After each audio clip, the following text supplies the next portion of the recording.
नमस्कार। मुद्दा तो है मैं आपका स्वागत है। मैं हूं आपके साथ प्रभु पटेरिया। आज मुद्दा है पहले यात्रा रही विफल, क्या अब होगी सफल। ये सवाल इसलिए क्योंकि जब राहुल गांधी की भारत जोड़ो यात्रा मध्य प्रदेश आई थी और मालवा निमाड़ में ज़्यादा समय इस यात्रा ने निकाला था तो कांग्रेस को इसी अंचल में सबसे ज़्यादा नुकसान विधानसभा चुनाव में हुआ था। और अब फिर राहुल गांधी की भारत जोड़ो न्याय यात्रा मध्य प्रदेश में आ रही है और इसका फायदा इस बार होगा या ये यात्रा सफल होगी, इसे समझने की हम कोशिश करेंगे। लेकिन पहले देखिए ये रिपोर्ट।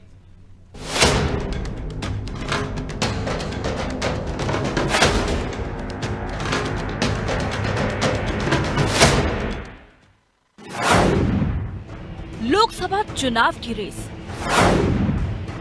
राहुल की यात्रा पहुंची मध्य प्रदेश। यात्रा के बहाने एकजुटता दिखाएगी कांग्रेस। एक बार फिर राहुल गांधी अपनी यात्रा लेकर प्रदेश आ पहुंचे हैं। लोकसभा चुनाव से पहले भारत जोड़ो न्याय यात्रा वो निकाल रहे हैं। मुरैना से उन्होंने प्रदेश में एंट्री ली। 5 दिन तक राहुल एमपी में रहेंगे और 8 लोकसभा सीटों को कवर भी करेंगे। ये वो सीटें हैं जहां बीजेपी का कब्जा है। लेकिन गौर करने वाली बात ये है कि वो अपनी यात्रा का 80% टाइम सिंधिया के गढ़ यानी ग्वालियर, गुना, शिवपुरी में ही रहेंगे। लेकिन ऐसा क्यों? तो इसे यूं समझिए कि कांग्रेस ने विधानसभा में 66 में से 16 सीटें ग्वालियर चंबल अंचल से जीती हैं। मुरैना और ग्वालियर में कांग्रेस के लिए अच्छी संभावना है। ग्वालियर में 4 विधानसभा सीटें कांग्रेस और 4 बीजेपी के पास है। मुरैना में भी यही स्थिति है। शायद राहुल ने इसलिए ही इन इलाकों पर फोकस किया है। वहीं राहुल की यात्रा को लेकर कांग्रेसियों में भी जोश दिख रहा है। न्याय यात्रा का उद्देश्य भी यही है कि सरकार के दिमाग में ये बात आए कि जनता को न्याय देना है। जो कुचली दबी जनता है, जो अन्याय के खिलाफ लड़ नहीं पा रही है, उसके लिए कांग्रेस उनके साथ खड़ी है। और आगे आने वाले 2024 के इस लोकसभा चुनाव में ये आपको दिखाई दे जाएगा कि जुटा है इंडिया, लड़ेगा इंडिया और जीतेगा भी इंडिया। राहुल गांधी ने इस यात्रा की शुरुआत 14 जनवरी से की है। लेकिन ये यात्रा राहुल की पहली यात्रा से थोड़ी अलग है, क्योंकि वे इस बार मध्य प्रदेश में 698 किलोमीटर की यात्रा में महज 15% पैदल यात्रा करेंगे। हालांकि इस यात्रा पर सियासत भी तेज है। बीजेपी तंज कस रही है कि राहुल गांधी जहां जहां जाते हैं वहां उन्हें फायदा मिलता है। पिछली बार जब वो मध्य प्रदेश आए थे तो बीजेपी को 163 सीटें मिली थी। इस बार भी बीजेपी प्रचंड जीत हासिल करेगी। जो लोग भारत को तोड़ने का जिनका इतिहास है, मध्य प्रदेश के अंदर जब वो पहली बार आए थे और 22 विधानसभाओं में गए, 22 विधानसभाओं में भी बंटा ढार हो गया कांग्रेस का। तो ये तोड़ने वाले लोगों को साथ लेकर के चलना, टुकड़े टुकड़े गैंग जो भारत माता के टुकड़े करने की बात करते हैं, उन लोगों को कदम से कदम मिलाकर के राहुल गांधी चल रहे थे। जनता ने आईना दिखाया। भारतीय जनता पार्टी की जीत सुनिश्चित होती है और मैं कांग्रेस के सभी मित्रों को हृदय से धन्यवाद देता हूं कि वो अपने राहुल गांधी को पूरे देश में घुमाएं। जहां जहां राहुल गांधी घूमेंगे वहां वहां कांग्रेस हार जाएगी, भारतीय जनता पार्टी जीतेगी। और राहुल गांधी जी की इस यात्रा से ये सुनिश्चित हो गया कि मध्य प्रदेश में 29 की 29 सीटें भारतीय जनता पार्टी नरेंद्र मोदी जी के नेतृत्व में जीत रही है। वैसे हम देश के अंदर 400 पार कर रहे हैं। राहुल गांधी की पहली यात्रा 23 नवंबर 2022 की कड़कड़ाती ठंड में एमपी पहुंची थी।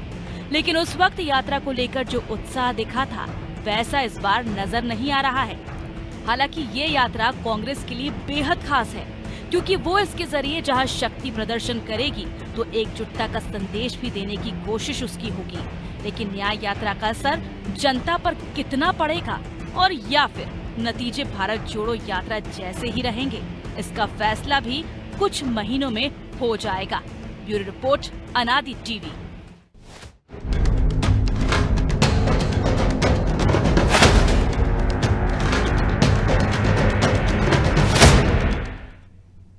इस मुद्दे पर चर्चा करने के लिए हमारे साथ जुड़ गए हैं आनंद जैन कासलीवाल जी, जो कि कांग्रेस प्रवक्ता है। बीजेपी प्रवक्ता राजेंद्र सिंह ठाकुर हमारे साथ जुड़ रहे हैं और वरिष्ठ पत्रकार प्रदीप तिवारी हमारे साथ हैं। आप तीनों मेहमानों का बहुत बहुत स्वागत है। सबसे पहले तो मैं आप आनंद जी, आपसे ही जानना चाहूँगा कि राहुल गांधी जी ने जो पहली यात्रा निकाली थी, भारत जोड़ो यात्रा, जैसा हमने अभी बताया कि काफ़ी भीड़ थी, उसके बाद अब वो न्याय यात्रा लेकर आए हैं, बरसते पानी में मध्य प्रदेश में प्रवेश हुआ है। ये कहा जाता है जब पानी बरसता है तो काफ़ी शुभ फल देता है, मध्य प्रदेश में तो ये किंवदंती कही जाती है। लेकिन जो स्थिति वहाँ दिखाई दे रही है, जिस क्षेत्र में वो आए हैं, वहाँ तो सुपड़ा साफ सी स्थिति है। कांग्रेस की विधानसभा चुनाव में स्थिति बड़ी खराब रही। आने वाले समय में भी आपको ऐसा लग नहीं रहा कि लोकसभा चुनाव में कोई बहुत ज़्यादा वहाँ पर फायदा हो जाएगा। लेकिन जिन मुद्दों की बात राहुल गांधी कर रहे हैं और जो मंच पर दिखाई दिया कि प्रदेश कांग्रेस के सबसे बड़े नेता कमलनाथ, वो राहुल गांधी से 2 सीट दूर उनको बिठाया गया, वो जिन मुद्दों की बात कर रहे हैं वो मुद्दे ऐसे हैं जो कि यूपीए सरकार के दौरान वो चाहते तो पूरे कर सकते थे, या उसके पहले 50 साल देश में कांग्रेस ने राज किया तब पूरे कर सकते थे। तो फिर ये केवल जो राहुल गांधी कह रहे हैं कि हमने इस यात्रा में न्याय शब्द जोड़ा है, तो क्या जनता को बरगलाने के लिए सिर्फ न्याय शब्द जोड़ा है या वाकई में न्याय चाहते हैं? देखिए, भारतीय जनता पार्टी ने पिछले 10 वर्षों में जो अन्याय किया है, उस अन्याय की बात को जनता तक पहुंचाना ये कांग्रेस पार्टी का, विपक्ष का और राहुल गांधी जी का नैतिक दायित्व है। तो हम इसको चुनाव से नहीं देख रहे हैं। अन्याय क्या क्या है ये और बोल दीजिए, बता दीजिए। राहुल जी कह रहे हो तो हमने सुना, आपकी नजर में क्या क्या अन्याय है? महंगाई, बेरोजगारी, महिला उत्पीड़न, ये क्या आप उसको अन्याय नहीं मानते हैं? किसानों के साथ जो एमएसपी की इन्होंने बात की थी, वो क्या अभी तक बढ़ाई उन्होंने? एमएसपी नहीं बढ़ाई। महिलाओं पे जितना उत्पीड़न हुआ वो किया, उसका कोई कानून बनाया, उसमें कोई संविधान संशोधन किया? नहीं किया। बेरोजगारी दिन पर दिन बढ़ रही है, महंगाई बढ़ रही है, आम जनता त्रस्त है। आप अगर एक तरफ बोल रहे हैं कि भारतीय जनता पार्टी की सरकार ने बहुत अच्छा काम किया और मोदी जी एक तरफ चिल्ला चिल्ला के बोल रहे हैं कि 80 करोड़ जनता को हम अनाज दे रहे हैं, तो जिस देश में 140 करोड़ जनता में से अगर 80 करोड़ को आपको फ्री का अनाज देने की जरूरत पड़ रही है, इसका मतलब आप 10 साल में देश को कहां से कहां ले आए। गरीबी रेखा से ऊपर उठाने की बात करने वाले 80 करोड़ जनता को आज भी मुफ्त का अनाज देने की जरूरत पड़ रही है। ये है भारतीय जनता पार्टी का अन्याय और ये है असंवेदनशीलता भारतीय जनता पार्टी की मानव को मानव से दूर करना, हिंदू मुसलमानों को लड़ाना। भारतीय जनता पार्टी ने राम मंदिर के नाम पर जो इस देश में वैमनस्यता फैलाई है, जो मानव को मानव से दूर किया है। चलिए राजन जी से पूछ लेते हैं। बहुत अच्छी बात कही आनंद जी, आपने बहुत अच्छी बात कही। भारतीय जनता पार्टी राम मंदिर के नाम पर इस देश में वैमनस्यता फैला रही है। क्या कहेंगे राजन जी? तमाम तरह की जो कमियां गिनाई आपकी 10 साल की सरकार की, 15 साल सरकार आपकी यहाँ ज़्यादा रही है मध्य प्रदेश में, तो 20 साल पूरे ही गिन लें हम, 18 साल करीब रही, और केंद्र में 10 साल सरकार है बीजेपी एनडीए गठबंधन की। जो मुद्दे ये गिना रहे हैं, जो समस्याएं ये बता रहे हैं कि राम मंदिर के नाम पर आप एक तो वैमनस्यता फैला रहे हैं। हमने ये देखा कि 35 साल बाद यदि देश में बहुमत की कोई सरकार बनी है, चाहे वो एनडीए की सरकार ही क्यों ना हो, तो वो इसलिए बनी है कि हिंदुत्व का मुद्दा लेकर वो पार्टी चली, उसने हिंदुओं को एकजुट किया। जब भी बंटवारे की बात होती है तो देश में मतदाता भी बढ़ जाता है जातिवाद में। ये बीजेपी की यूएसपी रही है, वो हिंदुत्व को साथ लेकर चली। लेकिन चूंकि आनंद जी कह रहे हैं कि राम के नाम पर आप व्यवस्था फैला रहे हैं, आपके राज्य में अन्याय है, शोषण है, बेरोजगारी है, तो अब जवाब दीजिए कि इसको कैसे दूर करेंगे और क्यों आपने रहने दिया 10 साल केंद्र की सरकार में और 18 साल मध्य प्रदेश की सरकार में? प्रभु सर, एक तो मैं हमारे मित्र आनंद भाई को चीज बता दूं कि राम के नाम पर तोड़ने की बात नहीं, जोड़ने की बात है। आज आप स्वयं देख रहे हैं, आप जैसे वरिष्ठ पत्रकार, पूरे वैश्विक रूप से राम मंदिर को लेकर पूरे वैश्विक रूप से लोग जुड़े हैं। सिर्फ हिंदू समाज नहीं है, हिंदू मुस्लिम सारी समाज जो है जुड़ के आई है। मैं जब पिछली बार डिबेट में आपके चैनल पे आया था, मनोज भाई ने खुद बताया था कि उसी दिन राम मंदिर के मुद्दे पर मंजर भोपाली ने एक कार्यक्रम रखा था। तो ये कहते हैं कि राम के नाम पर तोड़ने की बात, आपके स्वयं के चैनल में इस बात की पुष्टि हुई थी कि मंजर भोपाली शायद राम भक्त होंगे या नहीं है, वो बात अलग है, वो उनका संप्रदाय अलग है। लेकिन ये जो कह रहा है कि राम के नाम पर तोड़ने की बात कर रहा है, हम राम के नाम पर जोड़ने की बात करते हैं। आराध्य हैं भगवान राम, हिंदुओं के आराध्य, सनातन के आराध्य, लेकिन पूरे वैश्विक रूप से उनकी स्वीकारिता है और मर्यादा पुरुषोत्तम राम के नाम पर लोगों का जुड़ा हुआ है। चाहे अन्य संप्रदाय के लोग, उन्होंने भी स्वीकार किया। सिर्फ चंद कांग्रेसी लोग जो तुष्टीकरण की नीति और वोट की राजनीति करते हैं, उनके मत को छोड़ दिया जाए तो पूरे विश्व में इस चीज को सराहा। अब कांग्रेस की दुविधा यही रहती है कि वो राम के नाम को, भाजपा तो नहीं कर रही है, लेकिन कांग्रेस राम के नाम पर कुछ चंद जो मुस्लिम वोटर है उनको लुभाने का प्रयास करती है। ये मेरा सीधा आरोप है कि ये लोग तुष्टीकरण की राजनीति करते आए हैं। चलिए, आपने उन पे आरोप लगा दिया तुष्टीकरण का। हम प्रदीप जी से समझ लेते हैं। राजन जी, फिर आऊंगा आपके पास। प्रदीप जी, राहुल गांधी कह रहे हैं कि बीजेपी आरएसएस डर फैलाती है, वैमनस्यता फैलाती है, लेकिन ये जो मुद्दे हैं, जिन मुद्दों की ये बात करते हैं, उसी मुद्दे के आधार पर तो बीजेपी 2 सीट से बढ़कर आज यहाँ तक पहुँच गई कि 370 सीट का टारगेट लेकर चल रही है कि अपने दम पर 370 सीटें जीतेंगे। यदि विकास की बात है, यदि राहुल गांधी कह रहे हैं कि देश में बेरोजगारी बढ़ी है, बांग्लादेश और पाकिस्तान से ज़्यादा बेरोजगारी बढ़ी है, अन्याय है इस देश में, तो जीडीपी के आंकड़े हमने देखे 2 दिन पहले जारी हुए कि देश की जीडीपी 8.4% बढ़ गई है। मैं ये किसी पार्टी की बात नहीं कर रहा हूँ, मैं इसलिए आम जनता की बात कर रहा हूँ कि जो चीज़ें राजनीतिक दल चुनाव में जनता के सामने लेकर जाते हैं और जनता के सामने एक दूसरी तस्वीर खड़ी हो सामने, तो किस पर भरोसा करेगी? तो फिर जनता फैसला करती है, फिर आप कहते हैं कि अन्याय हो गया आपके साथ। तो ये ऐसे मुद्दे क्यों लेकर चले जाते हैं जो कि जनता में असरकारिक नहीं है? देखिए, कांग्रेस हमेशा यथार्थ के परे रही है। कांग्रेस को कारण आप देखें, पिछली बार जब राहुल गांधी जी ने भारत जोड़ो यात्रा प्रारंभ की थी, उसके बाद नतीजे आपको आप सभी को मालूम है। दूसरी बात, अभी न्याय यात्रा की कांग्रेस बात हुई। कांग्रेस को अभी अपनी संगठनात्मक दृष्टि से अपने को विचार करना चाहिए कि जो लोग पार्टी से अलग हो रहे हैं उनको हमको समेटने की आवश्यकता है और थोड़ा पोर्टफोलियो चेंज करने की जरूरत है। क्या कांग्रेस में जैसे युवा कांग्रेस है, सेवा दल, इसको मजबूत करे कांग्रेस और कार्यकर्ताओं को मजबूत करे। कारण ये आप देखें, पिछले उसमें मध्य प्रदेश में अगर बीजेपी की नकारात्मक दृष्टि से देखा जाए तो अगर नकारात्मक परिस्थितियां बनती तो 166 सीटें नहीं आती, कांग्रेस की तरफ बढ़ जाती सीटें। लेकिन कहीं न कहीं कांग्रेस ये समझाने में कमजोर पड़ी है कि जनता को कि जो न्याय की बात कर रहे हैं वो गलत है। मुझे लगता है कि आप कांग्रेस को इस विषय में समझने की जरूरत है कि जो मैनिफेस्टो बीजेपी का है, जिस तरीके से बीजेपी काम कर रही है, उससे बेहतर हम क्या कर सकते हैं, इसको विचार करने की अब कांग्रेस की जरूरत है। नहीं तो अभी देखिए, पिछली बार कांग्रेस की सीटें कितनी थी, इस बार 166 सीटें, मतलब आपको मालूम ही है।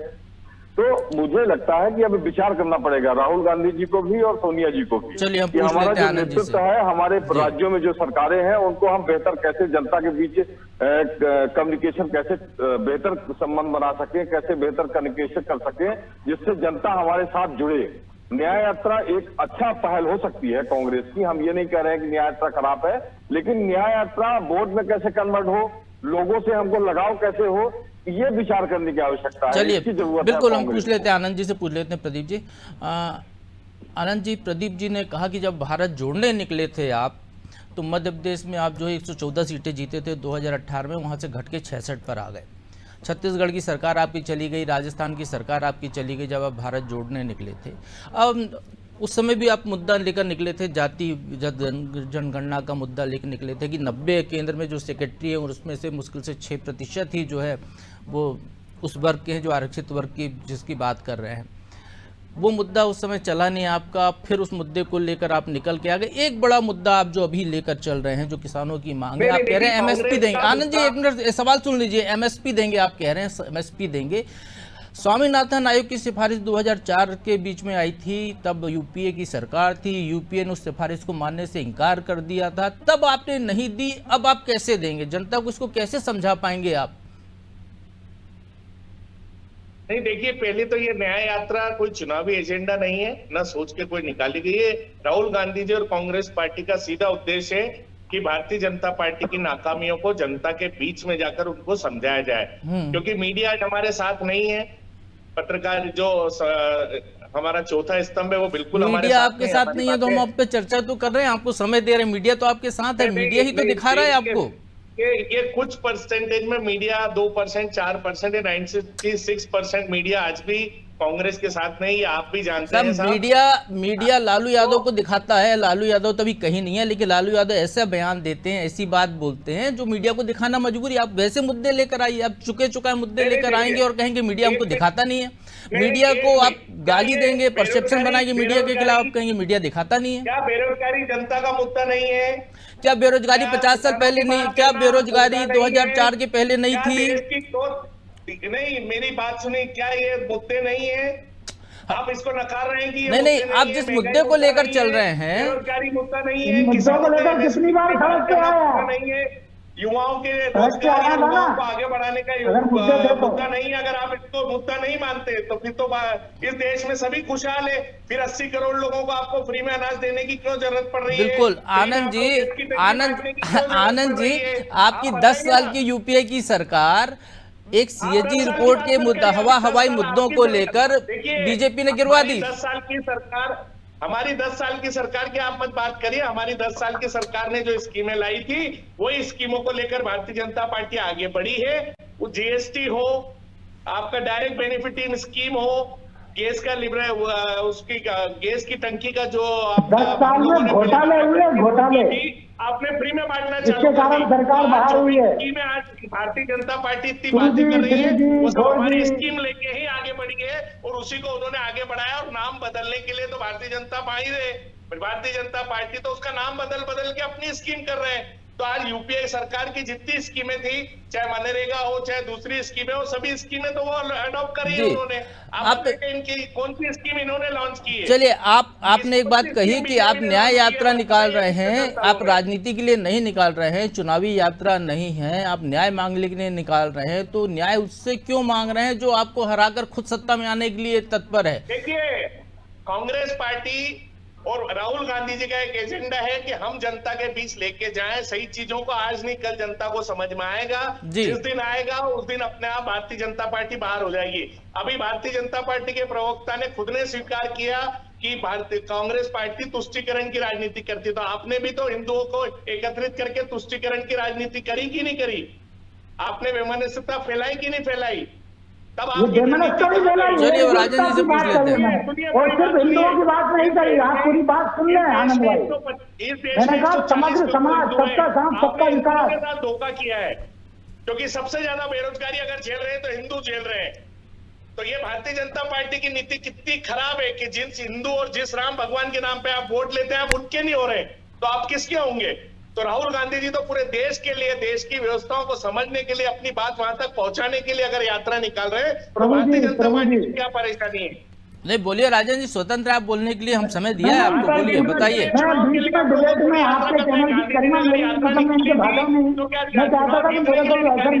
चलिए, आनंद जी आपको पूरा समय देंगे फिर से बोलने के लिए। राजन जी को सुन लेते हैं, बहुत देर से उंगली उठाए हुए हैं। आनंद जी ने पहले कहा कि हम हिंदुओं को एक करके तुष्टीकरण की राजनीति कर रहे हैं। आपने भी सुना प्रभु जी, मैंने कहा कि सिर्फ हिंदुओं को एक नहीं किया, समग्र समाज एक हुआ है राम के नाम पर। ये तुष्टीकरण नहीं है, ये उनकी अगर ये मानसिकता है कि कोई एक हो रहा है समाज, वो तुष्टीकरण है, तो ये गलत बात है। दूसरी चीज जो है, मैं आपको ये बताना चाहता हूँ कि राहुल गांधी जी मुरैना से चले, इनके कार्यकर्ताओं को तो न्याय दे दें। जिस मुरैना में कह रहा है वहां की माँ और कह रही है कि हमारे साथ अन्याय करता है। मित्र, एक मिनट में सुन रहा था आनंद भाई, तब मैंने आपकी पूरी बात सुनी है, तो आप सुनिए जरा शालीनता से। और राहुल गांधी कितनी बड़ी लोकप्रियता रखते हैं, ये पिछले लोकसभा चुनाव में भी आपने देखा, 18 सीट पर प्रचार किया, 0 सीट जीती कांग्रेस। मध्य प्रदेश में मोदी जी ने 10 सीट पर प्रचार किया, 10 की 10। चलिए, आपने सबको पता। राजन जी, हम जरा प्रदीप भाई से पूछ लेते हैं। प्रदीप जी, ये आपने दोनों पक्ष को सुन लिया, एक बड़ी बात जो है तो एक चीज प्रभु जी, आप कह रहे हैं कि आपकी नीतियां, मेरा कहना है कि 10 साल की यूपीए सरकार में इन्होंने सिर्फ घोटाले किए, 2G, 3G, 4G। अरे चलिए साहब, वो तो आपने आरोप सीएजी की रिपोर्ट के आधार पे आपने आरोप लगाए, एक भी कोर्ट में साबित नहीं हुआ, वो मुद्दा छोड़ दीजिए, वो चुनावी मुद्दे थे। प्रदीप जी, आपके मंत्री जेल गए हैं, जेल में थे, आप क्यों नहीं रिपोर्टें करते? चलिए आनंद जी, अरे आनंद जी आपके भले की बात कर रहे हैं। प्रदीप जी बताइए, क्या न्याय यात्रा मध्य प्रदेश में लोकसभा चुनाव में जो एक छिंदवाड़ा सीट थी, इसके अलावा कांग्रेस को मदद कर पाएगी, कोई और सीट दिला पाएगी? जबकि कांग्रेस प्रवक्ता का ये कहना है कि ये चुनावी यात्रा नहीं है, ये न्याय दिलाने के लिए यात्रा निकली है, तो क्या वाकई से जनता को न्याय मिल जाएगा या सीटें बढ़ जाएंगी कांग्रेस की?